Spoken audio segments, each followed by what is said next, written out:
안녕하세요. 사연 왔어요 톡톡입니다. 구독과 좋아요 알림 설정 꼭 부탁드립니다. 그럼 오늘의 이야기 시작해 보겠습니다. 저는 36 싱글 여자입니다. 사실 젊은 시절부터 결혼에 대한 생각은 별로 없었어요. 일찍 결혼한 오빠를 보고 결혼 생활이 반드시 행복한 것만은 아니구나. 반드시 모든 연애와 사랑의 끝이 결혼일 필요는 없구나라는 걸 정말 처절하게 깨달았거든요. 오죽하면 저희가 대학생이 됐을 때부터 너희는 빨리 결혼해서 가정 꾸리고 아이 낳아서 안정적으로 키워라. 엄마 아빠가 조금이라도 젊을 때 너희 도와줄 수 있을 때 아이 낳아 키워라 하셨던 부모님들도 오빠 사는 걸 보면서는 저한테 슬그머니 너는 굳이 네 마음 가지 않으면 결혼하지 않아도 된다라는 얘기를 했을 정도니까요. 오빠랑 새언니, 아니 전 새언니죠. 그 두 사람은 20대 중반에 결혼해서 전쟁처럼 살다가 4년 만에 이혼을 했습니다. 그런데 철없는 오빠는 그렇게 이혼하고 그나마 조금이라도 모았던 재산 다 위자료 물어주고 재산 나누면서 반토막 나고 그래도 정신을 못 차렸던지 몇 년 전에 또 연애를 시작했다고 결혼하겠다고 난리더라고요. 그래도 전 새언니와 사이에 아이는 없어서 서로 헤어질 때 아이 문제는 없었는데 이번 새언니는 결혼 앞두고 임신을 했다는 겁니다.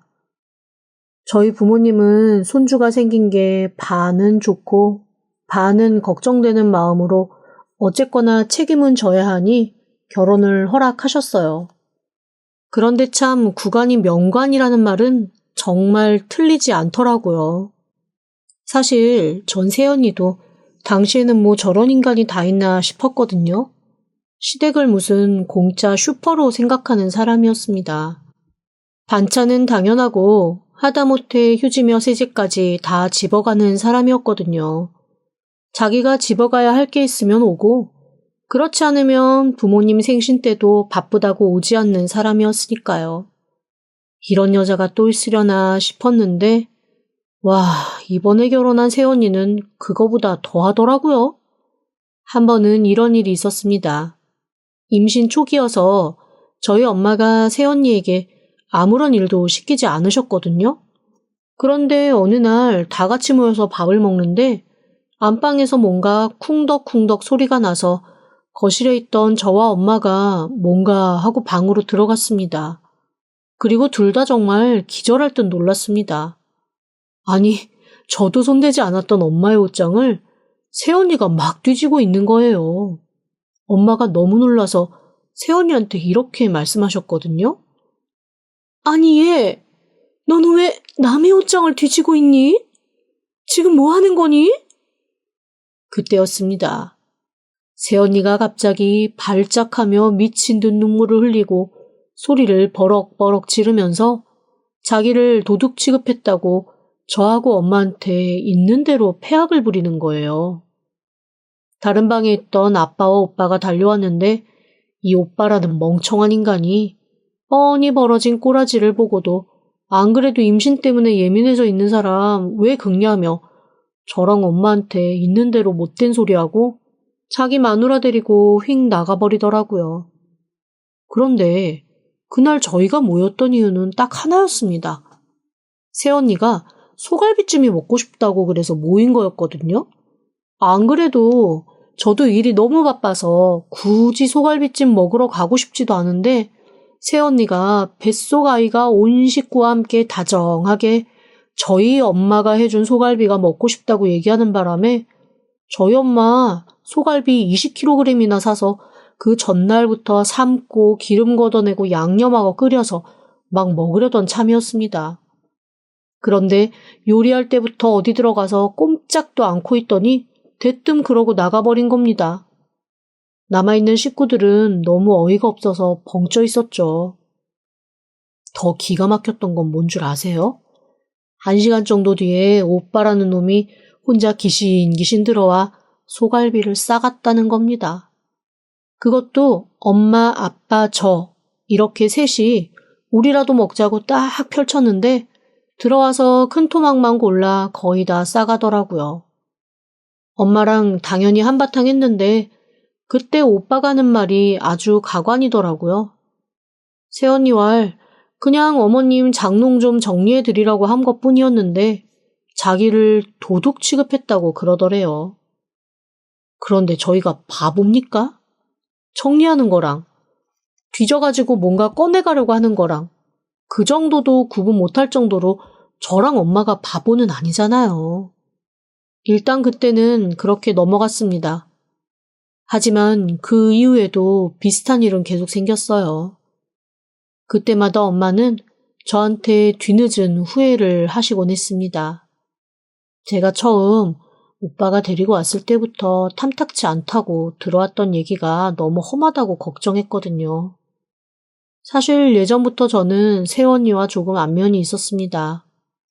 제가 지금은 독립해서 제 사업체를 하고 있는데 그 전에는 회사를 다니고 있었습니다. 그 회사 다닐 때 거래처에 있던 전설적인 내로남불 여직원으로 유명했던 사람이에요. 그렇게 많이 부딪힌 적은 없어서 실제로 그 사람이 어떤 종류의 사람인지 제대로 알기는 어려웠지만 듣는 소문 하나하나가 아주 가관이어서 오빠가 처음에 그 여자랑 결혼한다고 했을 때 엄마한테 귀뜸은 했었거든요.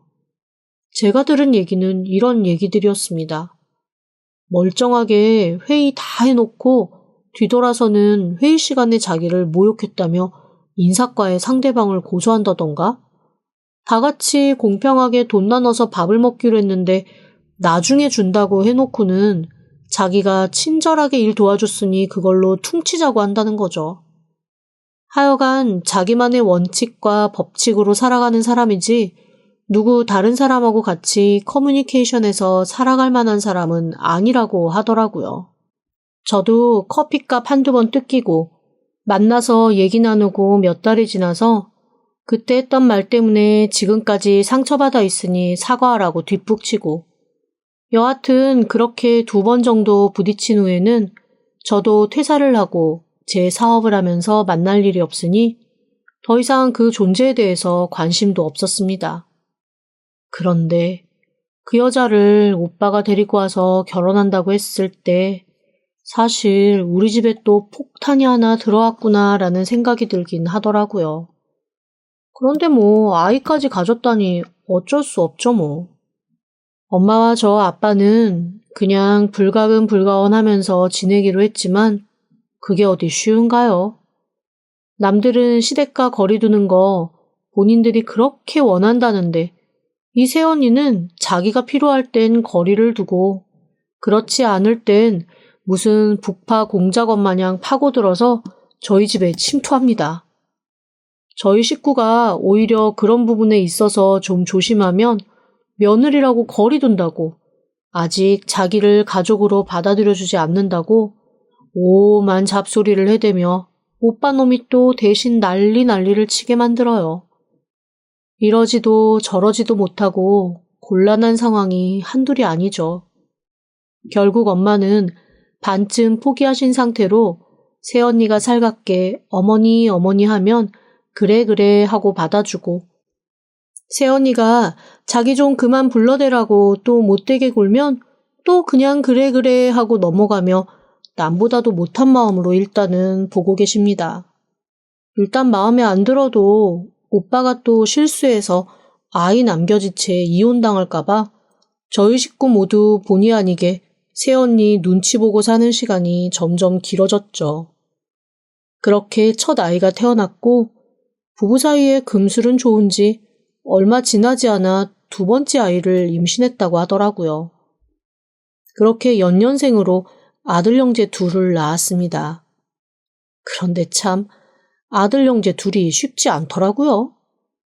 부모님도 아이들이 3살이 넘어가면서부터는 아이 봐달라고 부탁할 때마다 이런저런 핑계를 대며 거절하기도 하시고 아이들이 집에 오는 것도 반기지 않으셨습니다.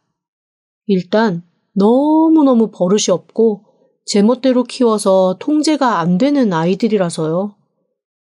마침 그 즈음 저는 사업이 너무 잘 돼서 원래 살던 오피스텔을 팔고 좀 큰 아파트로 이사를 갔습니다.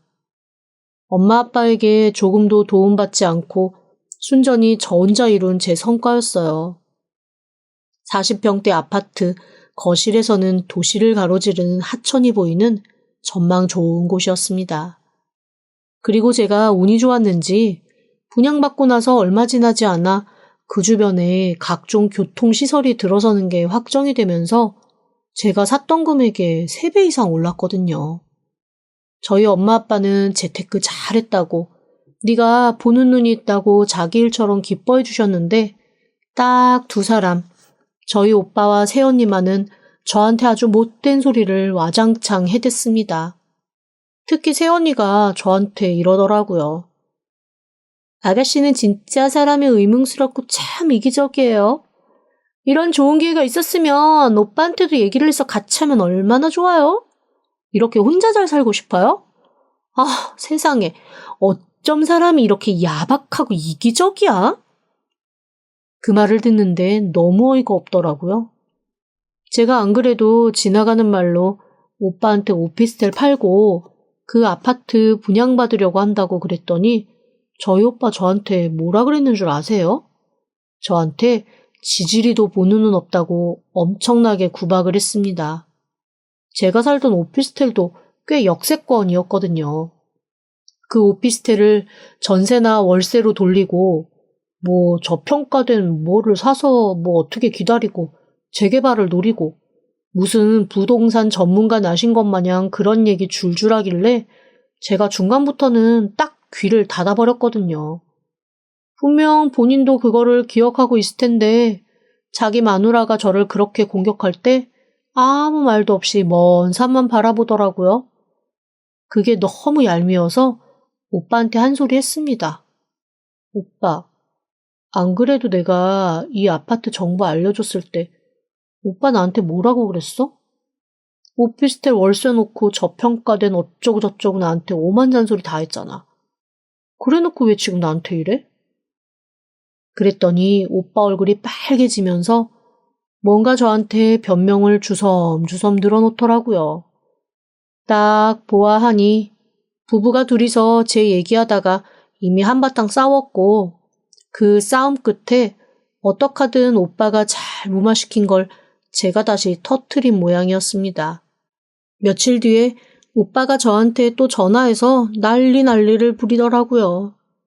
그냥 그 자리에서 새언니한테 좋게 넘어가주면 좋지 않았냐고, 꼭 굳이 그렇게 한마디 해서 오빠 위신을 똥으로 만들어야겠냐고 말이죠. 정말 제가 누구 편에 서서 어떻게 춤을 춰야 될지 모를 지경이었지만 뭐 저랑 같이 사는 것도 아니고 그냥 저는 그러려니 제 삶을 살기로 했습니다. 쾌적하게 혼자 사는 아파트는 정말 행복하더라고요. 저희 엄마 아빠도 가끔 저희 집에 와서 시간을 보내곤 하셨습니다. 새언니나 오빠가 집에 온다고 하면 저희 집으로 피신해서 오시는 경우도 몇 번 있었어요.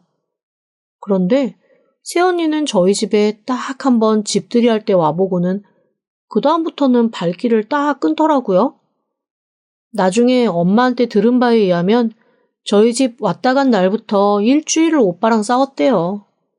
자기도 저런 집 살고 싶다는 둥, 대체 동생보다 당신이 잘하는 게 뭐냐는 둥, 이 좁은 집에서 애들 키우면서 사는 거 너무 비참하다는 둥, 그런 얘기 끝에 글쎄 저랑 애들 클 때까지 집을 바꿔서 살면 안 되냐는 얘기까지 했다는 겁니다. 하지만 아무리 양심에 털이 나서 그 흔적을 찾을 수 없는 오빠 놈도 그 얘기까지는 차마 저한테 할 수가 없었는지 엄마한테만 그 얘기하면서 은근슬쩍 엄마가 한번 중재해 줄 수 없냐는 식으로 얘기를 하더라네요. 거기에는 엄마도 분노해서 오빠한테 있는 대로 퍼부었다고 하셨습니다.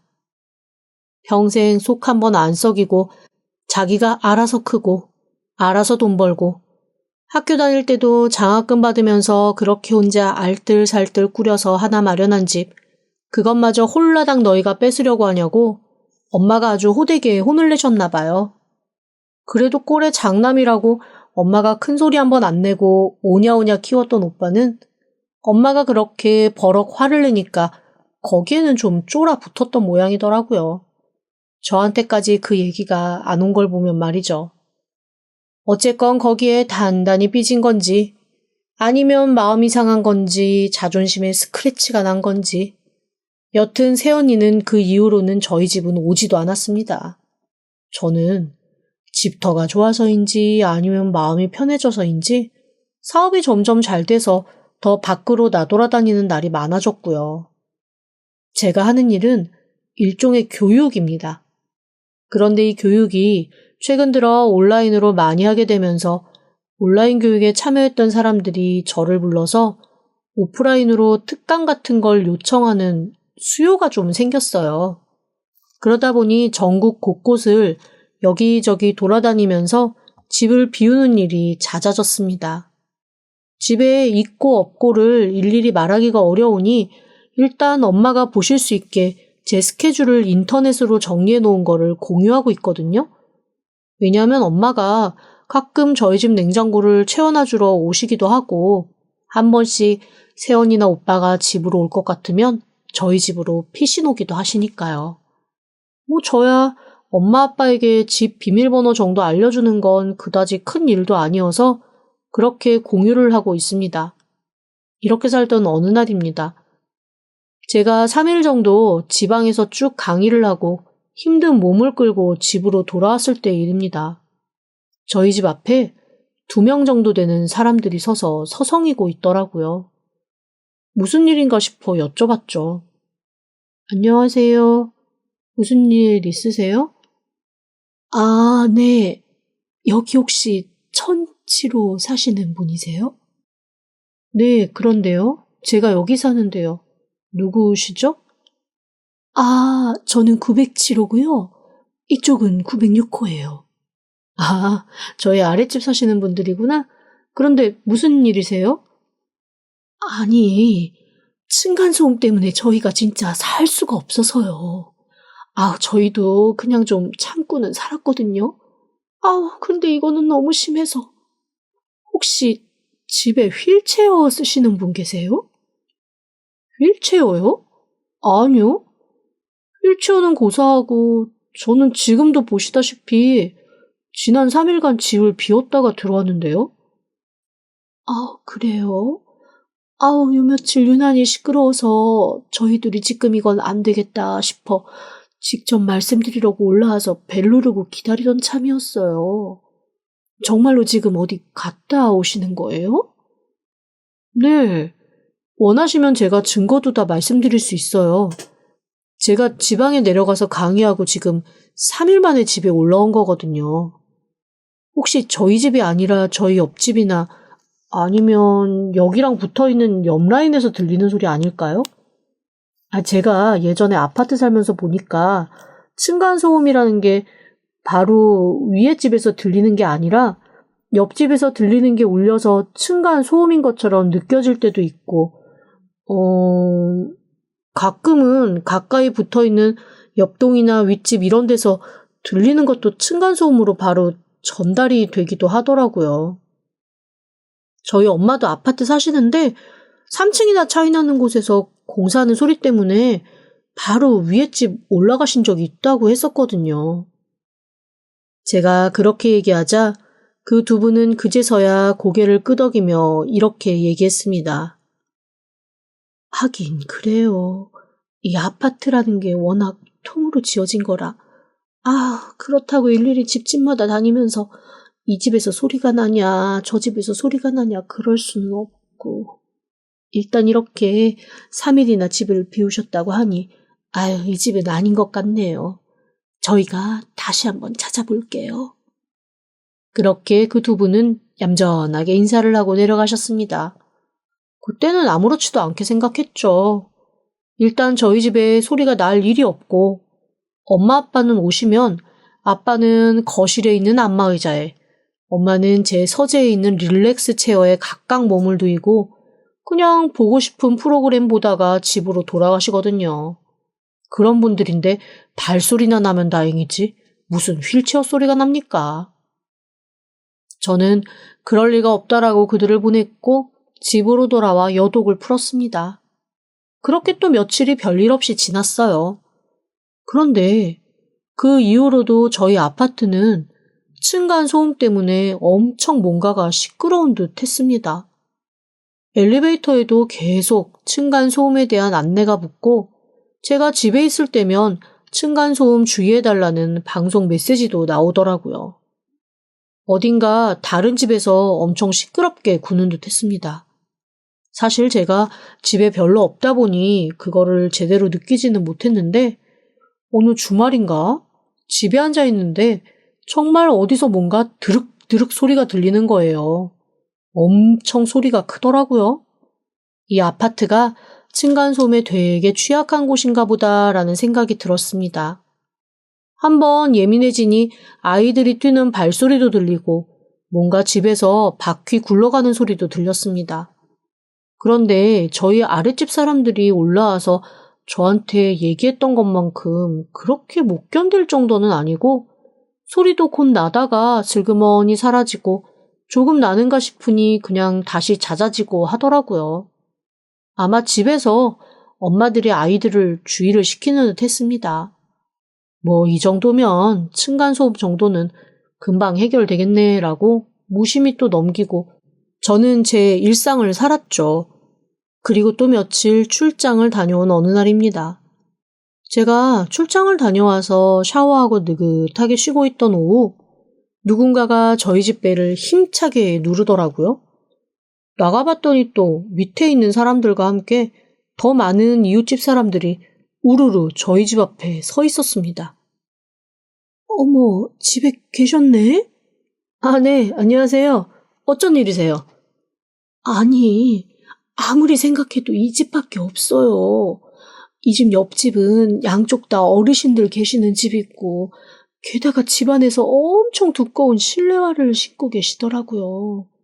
그리고 옆동은 아직 입주 앞두고 있어서 비어있는 집도 너무 많고 저희가 진짜 다 뒤졌거든요.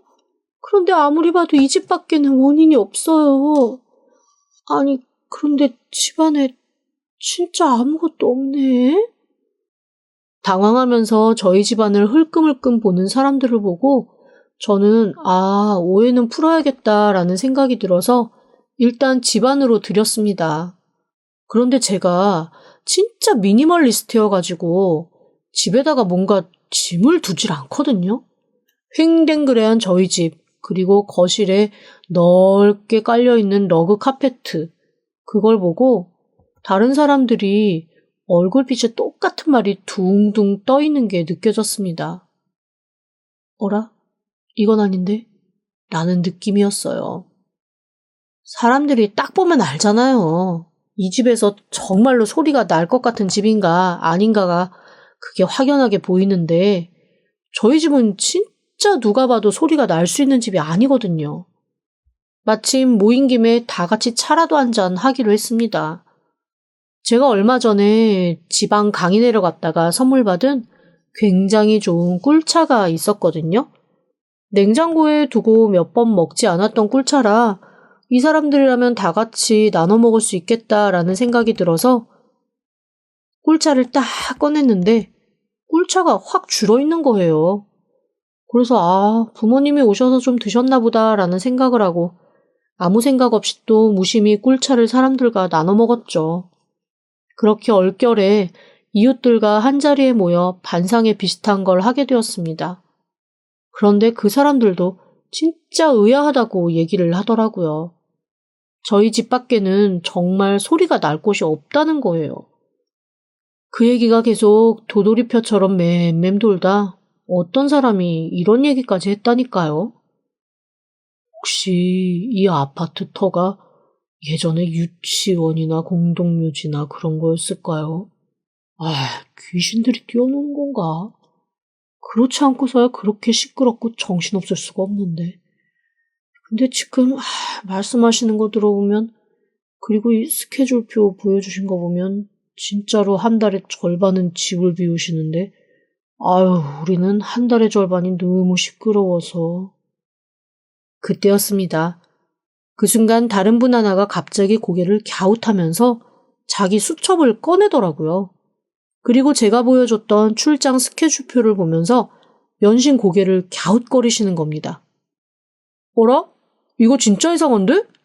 정말로 귀신 소행일 수 있겠는데요?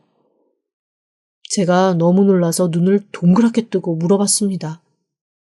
그게 무슨 말씀이세요? 귀신 소행일 수 있겠냐뇨? 아니, 제가 이거 경찰에라도 신고를 좀 하려고 너무너무 소리가 시끄러웠던 날을 지난 2달간 쭉 기록을 했거든요? 그런데 이거 보세요. 시끄러운 소리가 났던 날이 다 이 집주인이 집을 비웠던 날이야. 이거면 진짜로 귀신 소행 아니에요? 순간 저희 안에 모두 정적이 감돌았습니다. 그리고 저는 등골이 오싹하고 소름이 돋았어요. 아, 이게 대체 무슨 일이죠? 이거는 제가 누명을 벗은 것보다 더 안 좋은 상황 아니에요? 그러게요. 혹시 집에 비밀번호 아는 사람이 누가 있어요? 저희 부모님이요. 근데 저희 부모님도 떠드시는 분들이 아니거든요. 어쩌죠? 저 조금 무서워졌어요. 저뿐 아니라 거기 모인 사람들이 모두 긴장하며 서로 눈치를 보기 시작했습니다. 그런데 그때 제 머릿속을 훅 치고 들어오는 생각이 하나 있었습니다. 정말 가능성이 낮은 일이었지만 이렇게 귀신까지 가는 정도로 일이 오리무중에 빠져 있다면 가장 그럴 리가 싶었던 것이 그랬구나라는 답이 될지도 모른다는 생각이었죠. 저는 스케줄표에 없던 스케줄을 하나 적어 넣었습니다. 내일부터 이틀간 집을 배우는 스케줄이었어요. 그리고 사람들에게 이렇게 말했습니다. 제가 내일부터 일단 집을 비울 건데 죄송하지만 저희 집 좀 잘 지켜봐 주세요. 그리고 뭔가 이상하다 싶으면 바로 연락을 좀 주세요. 그리고 저는 실제로 짐을 챙겨서 집 근처에 있는 작은 호텔로 옮겼습니다.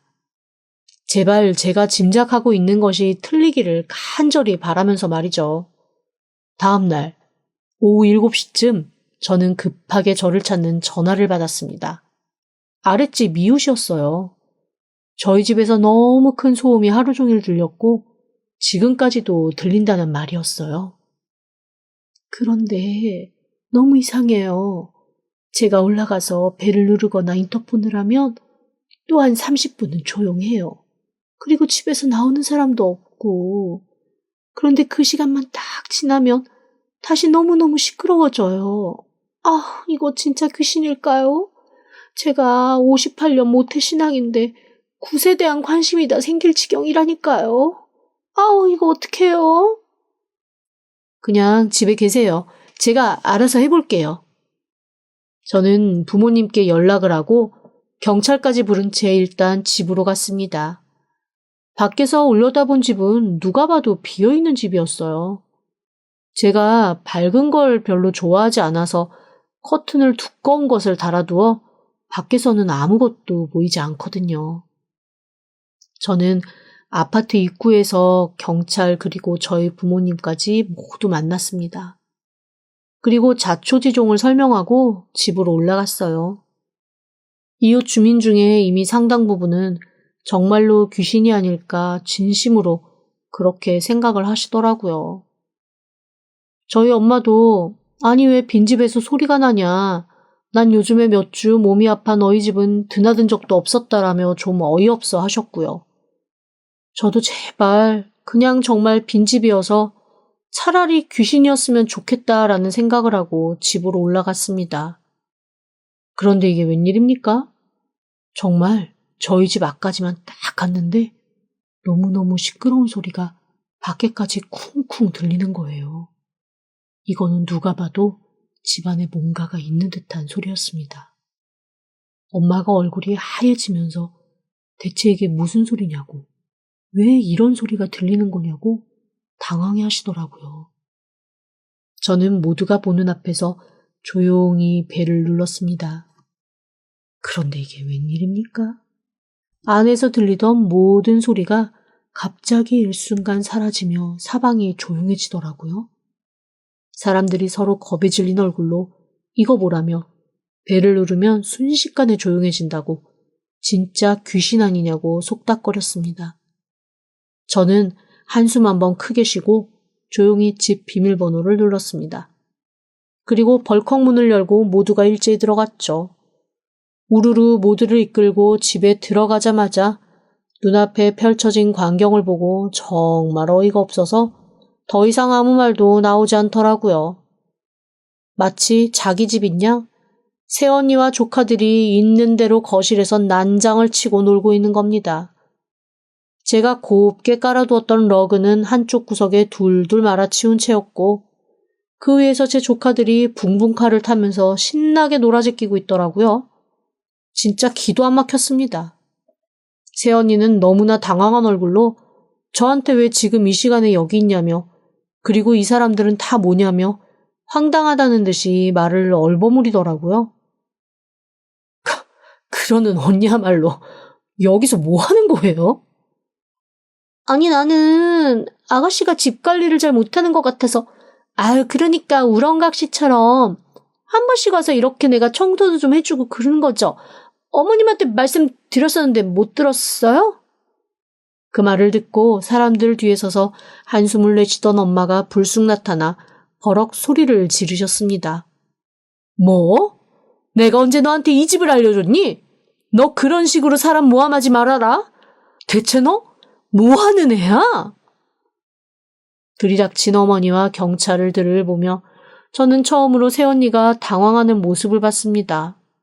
물색 없는 조카들은 저를 보며 처음에는 고모다 하고 반가워했다가 갑자기 경찰들 들어오고 할머니가 화를 내고 동네 사람들이 무서운 눈으로 위아래를 쳐다보니 그제서야 눈치를 보며 슬금슬금 피하더라고요. 사건의 전말은 이랬습니다. 제가 엄마 핸드폰으로 제 스케줄표를 볼 수 있게 해놨다고 했잖아요.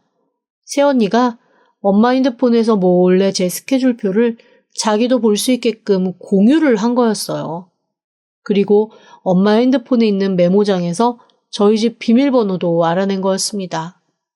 그때부터 제가 집을 비울 때마다 조카들을 데리고 와서 저희 집을 조카들 키즈 카페처럼 썼던 거였습니다. 당연히 그러니 텅 비어있는 집에 시끄러운 소리가 가득하다고 하죠. 자기네 집에서는 조카들이 뛰어놀 수 없고 키즈 카페 가면 비싼 돈 드니까 저 없는 집을 자기네 키즈 카페처럼 썼던 거였습니다. 제가 처음에 이 집 들어오면서 너무너무 마루가 아까워서 혹시나 상처날까봐 러그를 일부러 비싼 걸 사다 깔아놨었거든요. 세상에 올 때마다 그 러그를 옆으로 치우고 애들이 얼마나 붕붕칼을 타고 다녔는지 바닥이 모두 잔뜩 긁혀 있더라고요. 저는 선처 없이 경찰에게 새언니고 나발이고 없다. 이건 불법 주거 침입이다. 그냥 법대로 하겠다라고 얘기를 했습니다. 당연히 새언니는 애들을 앞세워 어떻게 애들 앞에서 엄마를 잡아가게 할 수 있냐며 고모가 그럴 수 있냐고 저한테 고래고래 소리를 지르더라고요. 저도 참다 못 참겠어서 버럭 소리를 질렀습니다. 고모 집에 몰래 들어와서 도둑처럼 온 집안 다 망가뜨리고 노는 건 제정신인 것 같아요? 애들이 바늘도둑 소도둑 되기 전에 엄마가 이런 식으로 한 거 애들도 부끄럽고 창피한 거 알아야 돼요. 자기 애 앞에서 창피 줬다고 거의 숨 넘어가면서 뒤집어졌지만 아무도 새언니 편을 들어주는 사람은 없었습니다. 뒤늦게 오빠가 알고 분명히 자기 마누라가 잘못한 건 있지만 그래도 어떻게 애들 앞에서 그런 식으로 망신을 주냐고 저한테 한마디 하긴 하더라고요. 그래서 제가 오빠한테 그랬습니다. 오빠랑 나랑 어차피 이걸로 앞으로 얼굴 보고 살기는 글렀으니 그냥 그렇게 계속 새언니 편 들어서 살 거면 다시는 연락도 하지 마. 그렇게 저의 미스테리한 소음의 정체는 새언니의 불법 침입이었던 걸로 밝혀졌습니다. 그동안 엄마가 갖다 놓으셨던 냉장고 음식도 저는 당연히 냉장고에 음식이 하나도 없으니 엄마가 안 갖다 놓았나 보다 했고 엄마는 올 때마다 냉장고 음식이 텅텅 비어 있으니 그래도 내 딸 자식이 잘 먹고 다니나 보다라고 서로 대화 없이 서로에게 고마워하고 서로에게 뿌듯해하면서 살았던 게 화근이었죠. 그것도 다 새언니가 오밀조밀 다 주워 먹었더라고요. 그나마 저한테 들킬까봐 집안 청소 하나만큼은 깔끔하게 해놓고 간 거 그거 하나 빼고는 정말 저희 집에서 공짜로 먹고 자고 놀고를 다 했었던 겁니다. 나중에 알고 보니 오빠는 아무런 사실을 모르긴 했더라고요. 분명 자기 동생 집에 그렇게 가서 있는 건 아무리 자기 남편이라지만 허락할 것 같지 않으니 오빠한테는 애들 데리고 키즈카페 간다고 하면서 키즈카페 가는 돈을 또 별도로 엄청 받아냈던 거였습니다. 살림하는 비용 외에 키즈카페 비용만 한 달에 돈 100만 원은 오빠한테 따로 받았더라고요. 그 돈 다 어디다 썼는지 모르겠지만 어쨌건 아이들을 데리고 항상 저희 집에 와서 시간을 보냈던 건 확실했습니다. 오빠랑 새언니는 그것 때문에 엄청 싸웠나 봐요. 당연하죠. 오빠가 아무리 물색 없고 철없는 놈이라지만 그 정도까지 인간 말쪽은 아니거든요.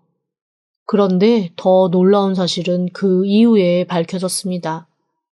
오빠랑 새언니가 미친 듯이 싸우면서 서로 또 이혼 얘기 오가고 네가 키워라 내가 키운다 애에 대한 얘기 막 오갔었나 봐요. 저희 아빠도 남들이 하는 건 다 한 번씩 해봐야 되는 멍청한 인간이라 남들이 다 친자 확인 한 번씩 하면서 이혼 얘기한다니까 본인도 두 아이 친자 확인을 했다네요. 그런데 이게 웬일입니까? 두 아이가 다 오빠 아이가 아니라는 거 있죠? 게다가 두 아이의 유전자도 달랐습니다. 한마디로 저희 새언니 대차게 이 남자 저 남자랑 바람 피워 각각 압이 다른 아들을 제 오빠의 아이인 양 키우고 있었던 거예요.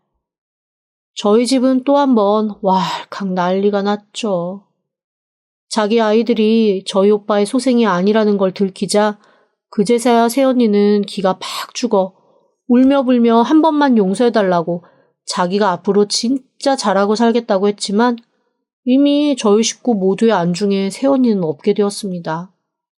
그렇게 새언니는 저희 오빠와 이혼을 했고 저희 오빠는 엄마 아빠 앞에 다시는 결혼하지 않겠다는 각서를 써야만 했어요. 그러다가도 또 결혼할 일이 생기면 이 멍청한 인간 다시 한번 결혼을 꿈꾸겠지만 생판 모르는 아이들까지 근 몇 년을 모른 척 키우고 또 한 번 이혼을 한 마당에 정신이 있으면 다시 결혼하겠다는 얘기는 못하겠죠.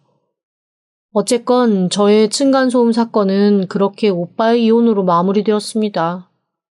저는 이후로는 엄마 아빠한테조차 절대 저희 집 비밀번호를 알려드리지 않습니다. 만약에 꼭 필요하면 그때그때 전화하시면 제가 불러드린다고 얘기했어요. 비밀번호 함부로 문자 같은 걸로 남길 일 아니더라고요. 어쨌건 그 이후로 저희 아파트에서는 비밀번호 다시 보자라는 희한한 운동이 다 생길 지경이었다니까요.